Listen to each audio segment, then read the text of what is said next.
started basically कि जो दो पार्ट्स में डिवाइड करेगा, एक दो पार्ट्स में डिवाइड करेगा, तो ये क्लियर करना पड़ेगा कि भाषा एक्चुअली होती क्या है, व्हाट इज लैंग्वेज। ऑफकोर्स आपसे पूछूंगा, सबके अपने अपने तर्क होंगे, टाइम ज्यादा हो जाएगा तो मैं खुद ही दो तीन तर्क दे देता हूँ। कुछ लोगों का मानना है भाषा is nothing but a collection of symbols, some letters, है ना, किसी कॉम्प्लेक्स स्ट्रक्चर में उसको अगर हम कुछ फिक्स रूल के साथ कन्वे करें, that is called a language. और अगर किसी और से पूछे तो अपने विचारों को, अपनी भावनाओं को व्यक्त करने का जो माध्यम है, that is called a language also.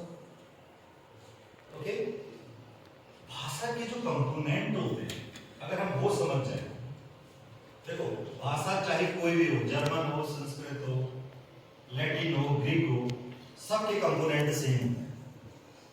मकान कहीं भी बनाओगे, अगर उसके कंपोनेंट की बात करोगे तो उसमें रॉ मटेरियल आएगा, उसमें बेस बनाया जाएगा। ऐसा नहीं हो सकता कि किसी दूसरे देश में मकान में बेस ही नहीं बन रहा है और आप गहरा मकान बनाते हैं। Without base it can't be imagine. तो जो कंपोनेंट है भाषा के, फर्स्ट होता है वोकैब्युलरी, है ना, इसके अंदर लेटर्स होते हैं, इसके अंदर वर्ड्स होते हैं।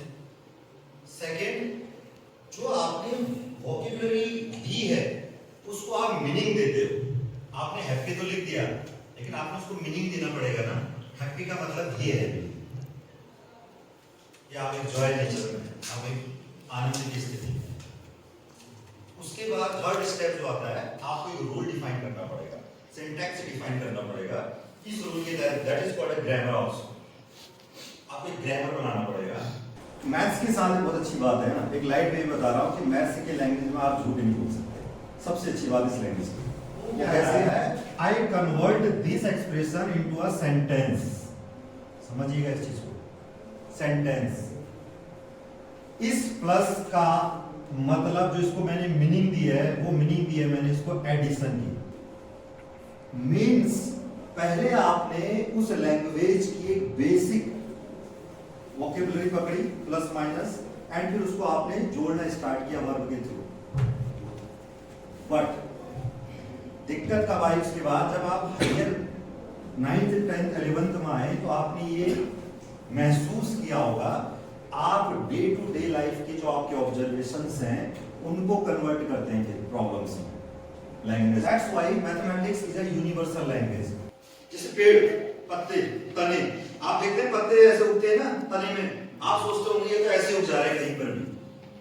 नो, गोल्डन रेशियो के इक्विवेलेंट जो एंगल होता है उस एंगल से पत्ता उगता है किसी भी तने पर। पूरा नेचर एक फिक्स साइंस पर डिपेंड करता है। कुछ भी नहीं होगा कि पीठ तो ऐसे बनते थे, धर्मपीठ और ये सारी चीजें, बट किसी के नाम पे पीठ बनाया जाए, साइंटिस्ट के नाम पे, और वो भी वुमेन, तो रमन परिवाला जी। तो रमन परिवाला जी के बारे में थोड़ा ये बताना चाहूंगी कि वो 21 नवंबर 1948 में उनका जन्म हुआ और तमिलनाडु में हुआ, और उनकी पढ़ाई जो थी वो चेन्नई में थी।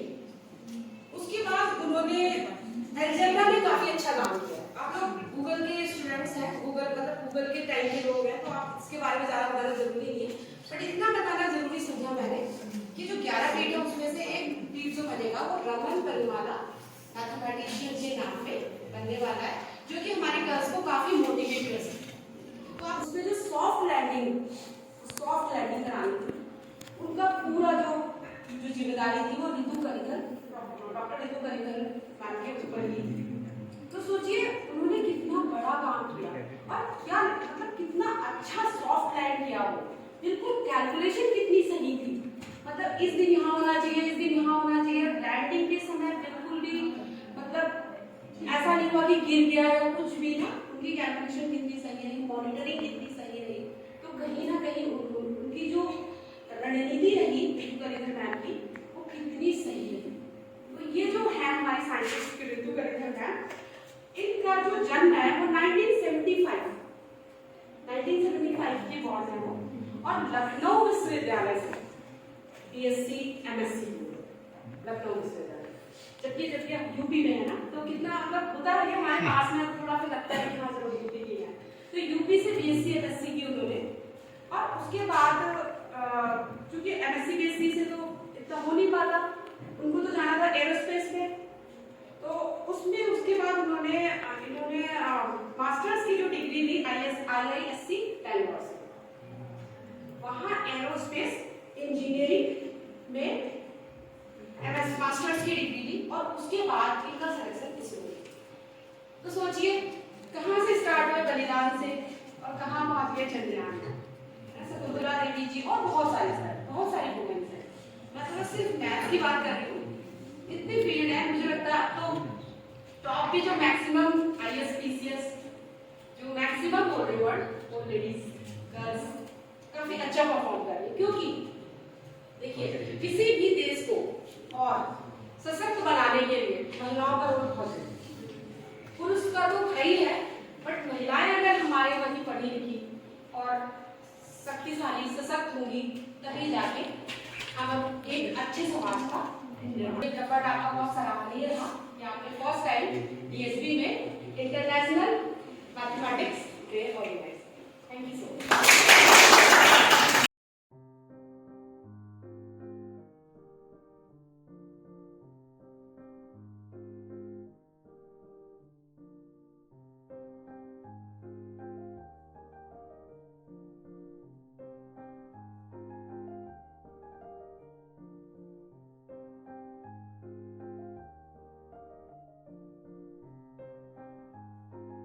Represent some of the countries map here and all the globe. Approx languages की है एक्चुअली मैंने पढ़ी है, तो फिर कोई सिचुएटेड है वो हमें ये बताता। तो मैंने टॉपिक इसलिए चूज की थी तो मुझे हर एक अपना, हमने आज तक जितने भी टॉपिक्स हमने पढ़े हैं मैं क्लास बताया कि हम 14 मार्च को पाई डे सेलिब्रेट कर रहे हैं अपने मैथ्स डिपार्टमेंट में। तो सर लोगों ने वहाँ पे हमें एक रजिस्ट्रेशन फॉर्म टाइप है, उसमें काफ़ी टॉपिक्स थे जैसे पोस्टर कंपटीशन, क्विज और मतलब पाई की मेमोराइजिंग पाई, वैल्यू ऑफ पाई। तो सर जो मुझे उसमें ठीक लगा, मैंने सोचा मैं पोस्टर एक वो करके इसको रिप्रेजेंट करता हूँ। तो सर मेन तो पोस्टर का जो थीम था वो था प्लेइंग विद मैथ। तो सर मैंने जो वो देखा, मैंने सर एक क्यूब के उससे उसको वो किया, जैसे हम क्यूब को वो करके परफेक्ट क्यूब में वो करते उससे बनाते हैं। तो ऐसे ही सर मैथ्स के इसमें कुछ फॉर्मूले सर वो कर रखे जैसे डीएलएम प्रिंसिपल, विल्सन थ्योरम और equation of continuity in Cartesian coordinate, ये हमने अपने प्रीवियस सेमेस्टर में पढ़ा था। और सर जैसे ट्रायंगल ये इनइक्वालिटी है अभी भी काफी यूज होती है, तो सर इन्हीं सब फॉर्मूले का यूज करके हम अपने सॉल्यूशन फाइंड करते हैं। तो मेरा इसमें क्यूब बनाने का main point of view sir यही था कि हम वहाँ भी जो क्वेश्चंस होते हैं या थ्योरम्स वगैरह उनमें सब कुछ ये यूज करके हमें अपना आंसर फाइंड करते हैं। और सर ये पाई डे का तो होता, तो सर इसीलिए मैंने पाई को इसमें सारी इसमें वैल्यूज 3.1415926365 ऐसे सर मतलब पूरा डिनोट किया। और सर पाई लेटर्स जो सबसे पहले इसका इन्वेंट जो वर्ड में इन्वेंट किया था वो विलियम जोन्स ने किया था, जो पाई का वर्ड को वो किया था। और सर इसका सबसे पहले यूज आर्किमिडीज ने किया था पाई की वैल्यू सबसे पहले।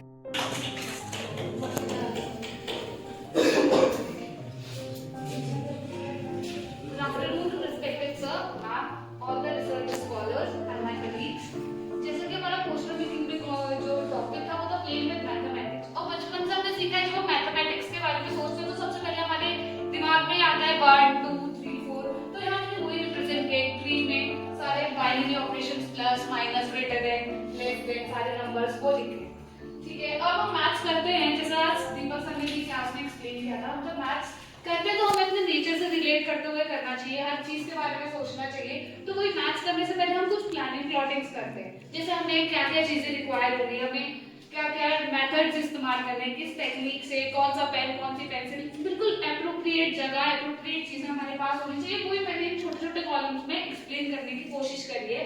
जैसे हमें अच्छे डिसीजंस, कोई भी क्वेश्चन कोई भी टॉपिक स्टार्ट करने से पहले ऐसा ना हो टफ टॉपिक पहले स्टार्ट कर दें, हमेशा छोटे सिंपल वे से हमें लास्ट तक जाना चाहिए ना। तो हमारा डिसीजन मेकिंग भी मैथ्स करने के लिए बहुत जरूरी होता है। बहुत सारे टॉपिक मैंने इसमें लिखे हैं, जैसे हमारे पापा बार प्रैक्टिस करके मिस्टेक्स को हम कैसे अपने मैथ्स बार बार इम्प्रूव कर सकते हैं, मिस्टेक्स निकाल के अलग अलग तरीकों से बीइंग क्रिएटिव। ऐसा नहीं है हमें जो क्लासरूम में जो टॉपिक पढ़ाया जाए, जो टीचर समझा रहा है उसी मेथड से हम उस क्वेश्चन को सॉल्व करें।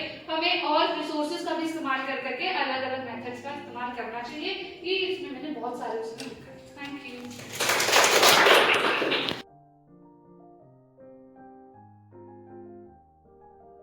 यहाँ हो जाता हूँ, तू पेन से कटकर कॉट हो जाती है, खामखा तू मौसम की तरह बरस जाती है, मल्टीपल मिनट क्रॉस कर पाती है।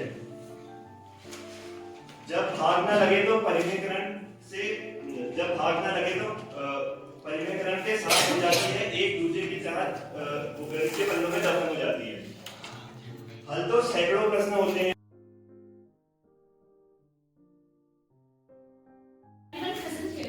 I, Arjun Raj of class 6 BSc and here to present an act on Save the Child।